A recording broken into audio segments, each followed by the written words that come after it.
অনেক সময় আমরা আমাদের ফ্রেন্ডদের কাছে ওয়াইফাইয়ের পাসওয়ার্ড চাইলে তারা আমাদের ফোনটাকে নেয়, নিয়ে পাসওয়ার্ডটাকে সেট করে তারপর পরবর্তীতে দিয়ে দেয়। সেক্ষেত্রে আমরা কিন্তু সেই পাসওয়ার্ডটা আর দেখতে পারি না যে অ্যাকচুয়ালি কী পাসওয়ার্ড দেওয়া হয়েছে। সো আপনি চাইলে কিন্তু ছোট্ট একটা টিক্স আছে, এটা ফলো করলে সেই পাসওয়ার্ডটাকে খুব ইজিলি বের করতে পারেন। চলুন আপনাদেরকে সেই প্রসেসটাই দেখাই। তার আগে বলছি, এরকম ইন্টারেস্টিং ভিডিও কিন্তু প্রতিদিনই আমাদের পেজে আপলোড হচ্ছে। সো পেজটিকে অবশ্যই ফলো করে ভিডিওর পরবর্তী অংশটুকু কন্টিনিউ করবেন।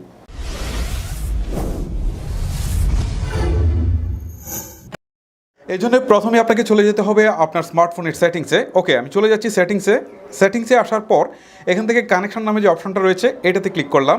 ক্লিক করার পর এবারে যে ওয়াইফাই রয়েছে আমি সেই ওয়াইফাইয়ে ক্লিক দিই।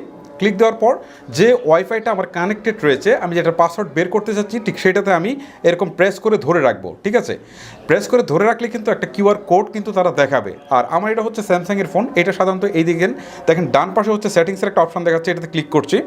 একদম নিচের দিকে দেখেন এখানে কিউআর কোড নামে একটা অপশন দেখাচ্ছে। ঠিক আছে, আমি বললাম যে অনেক ফোনে অনেক ধরনের থাকতে পারে, কোনো ফোনে হচ্ছে প্রেস করে ধরে রাখলে সেই কিউআর কোডটা দেখাবে, আর আমার এটাতে দেখাচ্ছে হচ্ছে একদম নিচের দিকে সেটিংস থেকে। আমি এটাতে ক্লিক করছি, এবার কিন্তু কিউআর কোডটা দেখাচ্ছে। জাস্ট এখন আমি এটাকে একটা স্ক্রিনশট নিব। স্ক্রিনশট এক এক ফোনে এক একভাবে নেওয়া যায়, কার ফোনে কীভাবে নেওয়া যায় সেটা একটু আপনারা নিজেরা একটু চিন্তা করে নেবেন। আমি জাস্ট একটা স্ক্রিনশট নিলাম, নেওয়ার পর আমার কাজ কিন্তু এখানে শেষ। এখন আমি চলে যাব আমার গ্যালারিতে। ওকে, আমি এখান থেকে চলে আসলাম, এখন আমি গ্যালারিতে প্রবেশ করছি। দেখেন আমার কিন্তু সেই ইমেজটা তারা দেখাচ্ছে। এখন আমি এটাকে জাস্ট এডিট করব, এডিট বাটনে প্রেস করব। এটা তো মোটামুটি সবাই পারেন এডিট কীভাবে করতে হয়। জাস্ট আমি কিউআর কোডটা যেটা রয়েছে সেটাকে রেখে বাকি সব কিন্তু ফেলে দেবো। ওকে, তো আমি কিউআর কোডটা এখানে নিলাম, নিয়ে হচ্ছে সেভ অপশানে ক্লিক দিলাম।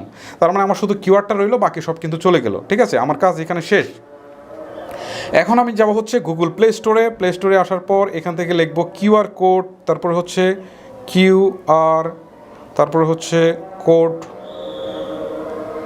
কিউআর কোড অ্যান্ড এত কিছু লেখা লাগবে না মনে হচ্ছে। আচ্ছা, কিউআর কোড দিলাম, এটুকু দিই। দেওয়ার পর দেখেন এখানে দেখাচ্ছে কিউআর বারকোড অ্যান্ড স্ক্যানার, এটাতে আমি ক্লিক করলাম। এটা আমার ইনস্টল করা আছে, এটা ম্যাক্সিমাম ফোনেই হচ্ছে ডিফল্টে ইনস্টল করা থাকে। যদি থাকে তাহলে জাস্ট ওপেন করবেন, আর না থাকলে এটাকে ইনস্টল করে নেবেন। নেওয়ার পর এখন আপনার সামনে এরকম একটা উইন্ডো ওপেন হবে। এখন আপনি যে কাজটা করবেন সেটা হচ্ছে এই যে দেখেন ইমেজের যে একটা আইকন দেখাচ্ছে সেটাতে আপনি ক্লিক করবেন। ক্লিক করার পর আবার আপনি গ্যালারিতে যাবেন। গ্যালারি থেকে হচ্ছে আপনি যে ইমেজটাকে সেভ করেছেন, জাস্ট যে বারকোডটা সেটাকে এখান থেকে নিয়ে আসবেন।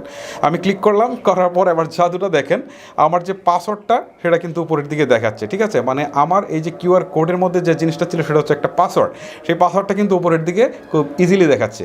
আর এইভাবেই কিন্তু আপনারা খুব সহজেই আপনার যে কোনো প্রকার আপনার ফোনে কানেক্টেড থাকা ওয়াইফাইয়ের পাসওয়ার্ড কিন্তু খুব সহজেই বের করতে পারেন। গাইজ, আশা করি ভিডিওটি আপনাদের ভালো লেগেছে। যদি আপনার কাছে ভিডিওটি ভালো লেগে থাকে এবং হেল্পফুল মনে হয় তাহলে অবশ্যই আপনাকে রিকোয়েস্ট করবো এই ভিডিওটি আপনি ফেসবুকের টাইমলাইনে শেয়ার করে দেবেন। এতে হয়তোবা আপনার ফ্রেন্ড লিস্টে থাকা অনেকেরই হয়তোবা উপকার হবে। আজকের মতো আমি হিমেল আপনাদের কাছ থেকে এখানে বিদায় নিচ্ছি। দেখা হচ্ছে পরবর্তী কোনো ভিডিওতে। তখন পর্যন্ত সবাই অনেক অনেক ভালো থাকবেন, সুস্থ থাকবেন। আল্লাহ হাফেজ।